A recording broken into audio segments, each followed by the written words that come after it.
First, identify what success is to you. What is your worthy idea? What is your dream? Who do you want to be? The only one who can make that happen is you. Now, let me transition. Some of you will say, I can't be what I want to be. You'll come up with some reason, right? Maybe you're dyslexic. Let's start there. Maybe you've got some thing that prevents you from reaching your obtained goal. Maybe something happened. You served our great country and you lost a leg. So you can't be the greatest runner, the greatest marathon, the soccer player. Let's just take those two. One decides they can't be what they want to be. Maybe they want to be the greatest attorney of all time, but they think they can't because they're dyslexic. Now, for those of you that don't know what dyslexia is, it's basically the inability to read and write like most people. You can't remember. There's a science to actually why this happens, but we won't go into that. But just simply put, so if you wanted to be the greatest attorney in the world, don't you think it'd be pretty important that you have the ability to read at a pretty high level, really, if you think about it? You got to read cases. You got to read case law. You got to read all this stuff. Or if you wanted to be the greatest soccer player of all time, well, it'd probably be helpful to have both of your legs, right? So if you lost one of your legs serving your country, making sure that freedom remains, giving up the ultimate sacrifice, and you lose your leg, well, then all of a sudden your dream of being the best soccer player might go away, right? Wrong. You see, if you study successful people and you study and compare success. Now, let's just take success being some of the greatest attorneys of all time, or success being some of the biggest CEOs of the largest corporations in this country. If you just started there and then you did a comparison and you studied how many of them were dyslexic, what you would find would blow your mind. The answer is a lot of them. How can someone be one of the greatest attorneys, one of the greatest litigation attorneys, when they don't know how to really read or write? When it takes somebody 2 weeks to get through a book that would take any of you a day to get through? How is that possible?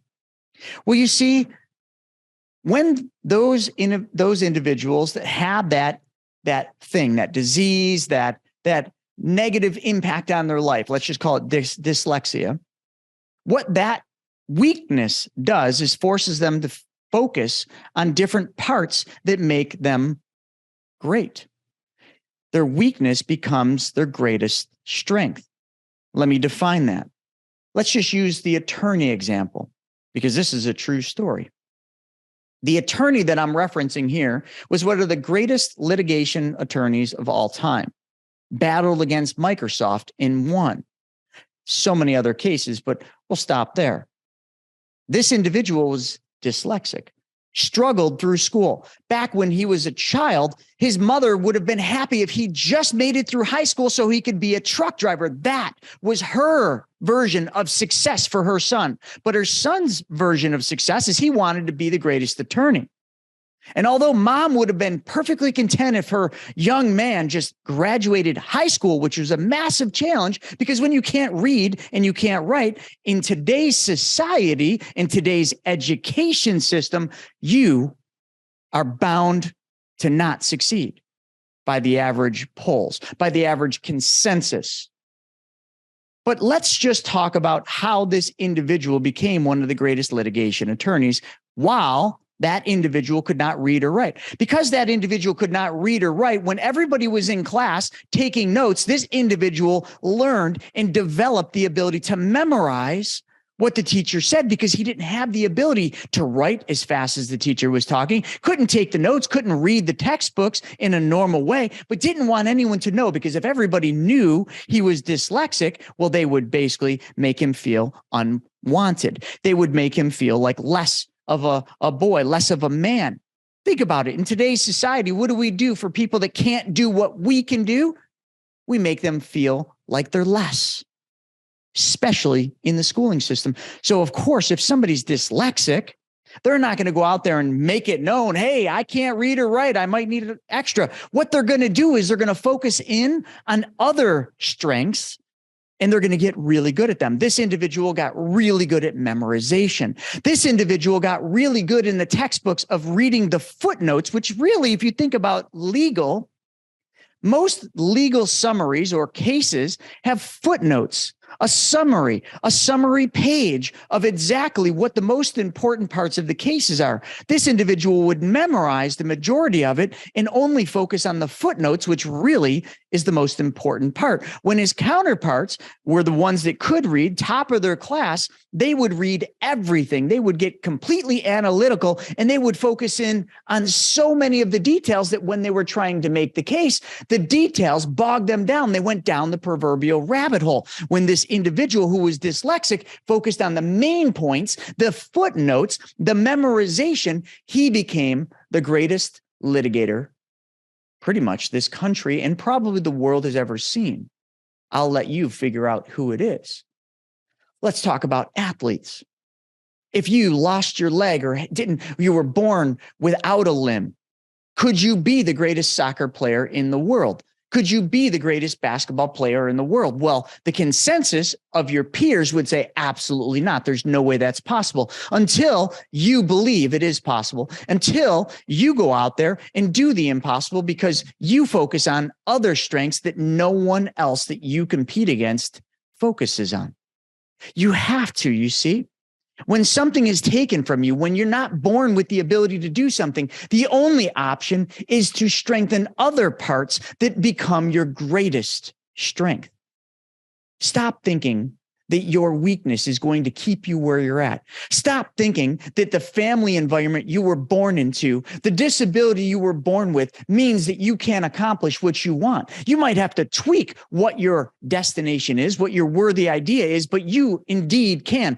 And why am I saying you indeed can? It's not a speculation, folks. It's because so many others have. Find the path. Find the ones. How about the CEOs out there? Just look up what CEOs of some of the biggest Fortune 100 companies are dyslexic. You see, they've had to focus on other areas, which has made them great. And now let's focus on what it takes to be successful. This is that one simple thing. Now that you just heard the stories of people that didn't have what you would think it takes to be successful, but they did the impossible, it is because of one thing, folks. And I'm going to pose to you the single secret to success and wealth right now. It is a single word called creation. All those inabilities, those things that everybody told them they couldn't do, the things that even their parents, their mothers told them, I'll be happy if you're just a truck driver. If you can just graduate high school, that'd be great. And then they go on to be one of the top attorneys in the world of all time, the top litigation attorneys. What did that person do? That person created their future. That person created their worthy idea and rose to the top because their weakness became their strength. So now let me pose to you the second part, because if creation is the only thing you need to do, creation of your dream, your worthy idea, the only thing that can stop you from success and wealth is the other side. Now, this is the tricky part, because remember, I gave you the statistics. Only 5 out of 100, only 5% of all the people out there are going to be successful because they create something. So why is it that the 95%ers, the 95 of the 100 people, don't succeed when they aren't suffering a disability, when they aren't suffering loss of a limb, when they aren't suffering dyslexia? And the list goes on. How is it that they didn't succeed? Why didn't they succeed? It's simple. Just like success was simple, it was just created. Oh, that's cliche. Oh, that doesn't really work that way. Oh, I couldn't do that. Yes, you can. Because here is the flip side. When you say you can't, that then becomes your reality.